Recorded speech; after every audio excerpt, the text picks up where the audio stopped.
ಆಚಿ chilli powder ಸಖತ್ ಖಾರ ಬಣ್ಣ ಮತ್ತು ರುಚಿ ಆಚಿ ಚಿಲ್ಲಿ ಪೌಡರ್. ಇವತ್ತು ಬಿಜೆಪಿ ಜೆಡಿಎಸ್ ನಾಯಕರ ಜಂಟಿ ಸುದ್ದಿಗೋಷ್ಠಿ ಇದೆ. ಬಳ್ಳಾರಿ ಬ್ಯಾನರ್ ಬಳಿ ಬೆಂಗಳೂರಿನ ಕೋಗಿಲು ಮನೆ ಹಂಚಿಕೆ, ಹುಬ್ಬಳ್ಳಿಯ ಮಹಿಳೆಯ ಹಲ್ಲೆ ಪ್ರಕರಣಗಳು, ಈ ಎಲ್ಲ ವಿಚಾರಗಳ ಬಗ್ಗೆ ಪ್ರಸ್ತಾಪ ಮಾಡೋ ಸಾಧ್ಯತೆ ಇದೆ. ಇವತ್ತು ಬಿಜೆಪಿ ಮತ್ತು ಜೆಡಿಎಸ್ ನಾಯಕರ ಜಂಟಿ ಸುದ್ದಿಗೋಷ್ಠಿ.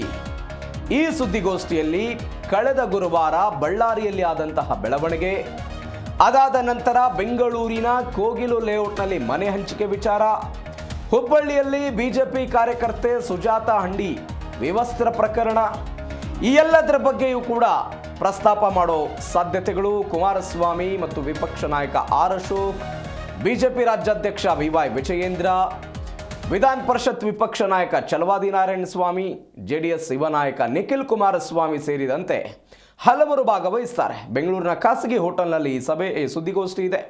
ರಾಜ್ಯ ಸರ್ಕಾರದ ವೈಫಲ್ಯಗಳ ಬಗ್ಗೆ ಜನರಿಗೆ ಮಾಹಿತಿ ಕೊಡೋ ಸಾಧ್ಯತೆ ಇದೆ. ಸಾಲು ಸಾಲು ವಿಚಾರಗಳನ್ನು ಇವತ್ತು ಪ್ರಸ್ತಾಪ ಮಾಡ್ತಾರೆ. ಕುಮಾರಸ್ವಾಮಿ ಅವರಿಂದ ಮನ್ರೇಗಾ ಯೋಜನೆ ಹೆಸರಿನಲ್ಲಿ ಬದಲಾವಣೆಗೊಂಡಿರುವಂಥ ರಾಮ್ಜಿ, ಈ ಕಾಂಗ್ರೆಸ್ ನಾಯಕರೇನು ಹೋರಾಟ ಮಾಡ್ತೀವಿ ಅಂತ ಹೇಳ್ತಿದ್ದಾರೆ, ಅದ್ರ ಬಗ್ಗೆ ಮಾಹಿತಿ ಕೊಡೋ ಸಾಧ್ಯತೆ ಇದೆ. ಮತ್ತೊಂದು ಕಡೆ ವಿಪಕ್ಷ ನಾಯಕ ಆರ್ ಅಶೋಕ್, ಚಲವಾದಿ ನಾರಾಯಣ ಸ್ವಾಮಿ ಎಲ್ಲರೂ ಇರ್ತಾರೆ. ಬಳ್ಳಾರಿ ಗಲಾಭೆ ಮತ್ತು ಈ ಕೋಗಿಲು ಲೇಔಟ್ ಒತ್ತುವರಿ ತೆರವು ಪ್ರಕರಣ, ಕೇರಳದ ಈ ಕಾಸರಗೋಡಿನಲ್ಲಿ ಮಲಯಾಳಂ ಕಡ್ಡಾಯ ಮಾಡಿ ಅಲ್ಲಿಯ ಸರ್ಕಾರ ಆದೇಶ ಹೊರಡಿಸಿದೆ, ಅದ್ರ ಬಗ್ಗೆ ಮಾತನಾಡೋ ಸಾಧ್ಯತೆ ಇದೆ. ಈ ಬಗ್ಗೆ ಹೆಚ್ಚಿನ ಡೀಟೇಲ್ಸ್ ಕೊಡ್ತಾರೆ ನಮ್ಮ ಪ್ರತಿನಿಧಿ ರಾಚಪ್ಪ ಸುತ್ತೂರ್ ಫೋನ್ ಸಂಪರ್ಕದಲ್ಲಿದ್ದಾರೆ. ರಾಚಪ್ಪ, ಸಾಲು ಸಾಲು ವಿಚಾರಗಳಿದೆ ವಿಪಕ್ಷಗಳ ಬಳಿ, ಏನ್ ನಿರೀಕ್ಷೆ ಮಾಡಬಹುದು ಇವತ್ತಿನ ಸುದ್ದಿಗೋಷ್ಠಿಯಲ್ಲಿ?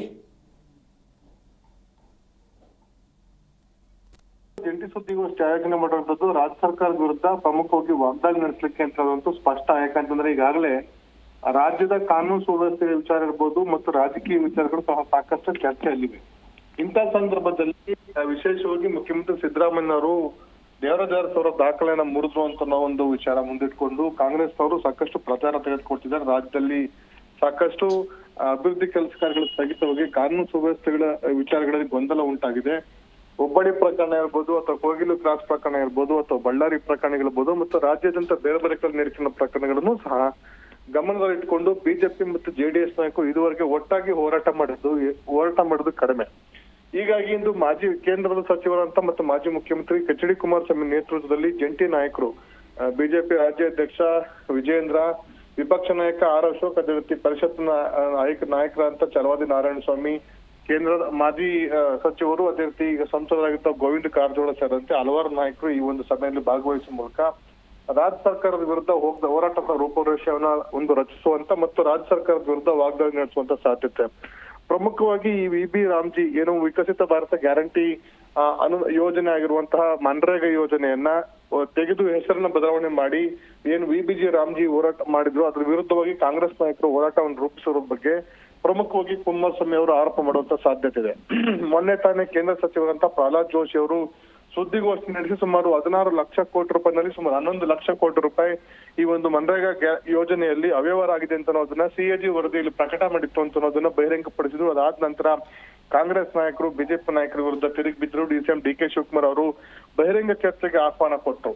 ಹೀಗಾಗಿ ಕುಮಾರಸ್ವಾಮಿ ಅವರ ವಿರುದ್ಧನೂ ಸಹ DCM DK ಶಿವಕುಮಾರ್ ಮಾಡ್ತಿರುವಂತ ಆರೋಪಗಳು ಮತ್ತು ಕುಮಾರಸ್ವಾಮಿ ಅವರು DCM ವಿರುದ್ಧ ಮಾಡ್ತಿರುವಂತ ಆರೋಪಗಳು, ಇವೆಲ್ಲ ವಿಚಾರಗಳಿಗೆ ಈ ಒಂದು ಪ್ಲಾಟ್ಫಾರ್ಮ್ ವೇದಿಕೆಯಾಗಿ, ಈ ಒಂದು ಪತ್ರಿಕಾಗೋಷ್ಠಿ ವೇದಿಕೆಯಾಗಿ ಪರಿಣಮಿಸುವ ಸಾಧ್ಯತೆ ಮತ್ತು ರಾಜ್ಯ ಸರ್ಕಾರದ ವೈಫಲ್ಯಗಳು, ಸಿದ್ದರಾಮಯ್ಯರ ಸಾಧನೆಗಳು ಮತ್ತು ಅವರ ವೈಫಲ್ಯಗಳು, ಭ್ರಷ್ಟಾಚಾರದ ಆರೋಪಗಳ ಬಗ್ಗೆನೂ ಸಹ ಕುಮಾರಸ್ವಾಮಿ ಈ ಒಂದು ಪತ್ರಿಕಾಗೋಷ್ಠಿ ಪ್ರಸ್ತಾಪ ಮಾಡುವಂತ ಸಾಧ್ಯತೆ ಇದೆ.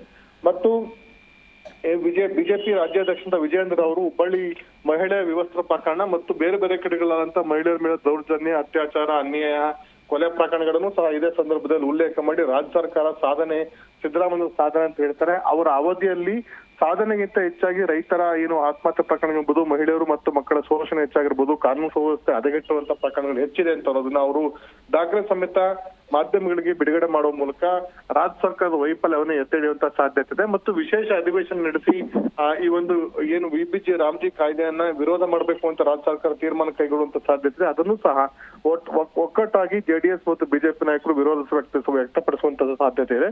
ಒಟ್ಟಾರೆಯಾಗಿ ಇದುವರೆಗೆ ಒಟ್ಟಾಗಿ ಕಾಣಿಸಿಕೊಳ್ಳದ ಬಿಜೆಪಿ ಮತ್ತು ಜೆಡಿಎಸ್ ನಾಯಕರು ಒಂದೇ ಪ್ಲಾಟ್ಫಾರ್ಮ್ ಕೂತ್ಕೊಂಡು ಕಾಂಗ್ರೆಸ್ ಅಲ್ಲಿ ನಿಂತ್ಕೊಂಡು ರಾಜ್ಯ ಸರ್ಕಾರದ ವಿರುದ್ಧ ಹೋರಾಟವನ್ನು ರೂಪಿಸ್ತೇವೆ ಅಂತ ಅನ್ನುವಂಥದ್ದು ಒಂದು ಸ್ಪಷ್ಟ ಸಂದೇಶವನ್ನು ರವಾನೆ ಮಾಡ್ತೇವೆ. ನಾವು ಮೈತ್ರಿ ನಾಯಕರು ಒಟ್ಟಾಗಿದ್ದೇವೆ ಅಂತ ಅನ್ನೋದು ಮತ್ತು ಮುಂಬರುವಂತ ಚುನಾವಣೆಗಳು, ವಿಶೇಷವಾಗಿ ಸ್ಥಳೀಯ ಸಂಸ್ಥೆ ಚುನಾವಣೆ ಇರ್ಬೋದು, ಬಿಬಿಎಂಪಿ ಚುನಾವಣೆ ಇರ್ಬೋದು, ಆ ಚುನಾವಣೆಗಳಲ್ಲೂ ಸಹ ನಾವು ಒಗ್ಗಟ್ಟನ್ನು ಪ್ರದರ್ಶನ ಮಾಡಿ ನಿಮಗೆ ತಕ್ಕ ಪಾಠವನ್ನು ಕಲಿಸ್ತೇವೆ ಅನ್ನೋ ಸಂದೇಶವನ್ನು ಸಾರುವ ನಿಟ್ಟಿನಲ್ಲಿ ಈ ಒಂದು ಪ್ರಮುಖವಾಗಿ ಪತ್ರಿಕಾಗೋಷ್ಠಿಯನ್ನು ಆಯೋಜನೆ ಮಾಡಿದ್ದಾರೆ. ಮತ್ತು ಆ ಒಂದು ಪತ್ರಿಕಾಗೋಷ್ಠಿಯಲ್ಲಿ ಇದನ್ನು ಹೊರತುಪಡಿಸಿ ಮತ್ತಾವ ಮಹತ್ವದ ವಿಷಯಗಳನ್ನು ಅವರು ಪ್ರಸ್ತಾಪ ಮಾಡ್ತಾರೆ ಅಂತ ಅದನ್ನ ಕಾದ್ ನೋಡ್ಬೇಕಾಗಿದೆ. Praveen. Okay Rachappa, thank you. ಏನಾಗುತ್ತೆ ಕಾದ್ ನೋಡೋಣ. ಥ್ಯಾಂಕ್ ಯು ಸೋ ಮಚ್ ನಿಮ್ಮ ಡೀಟೇಲ್ಸ್ಗೆ.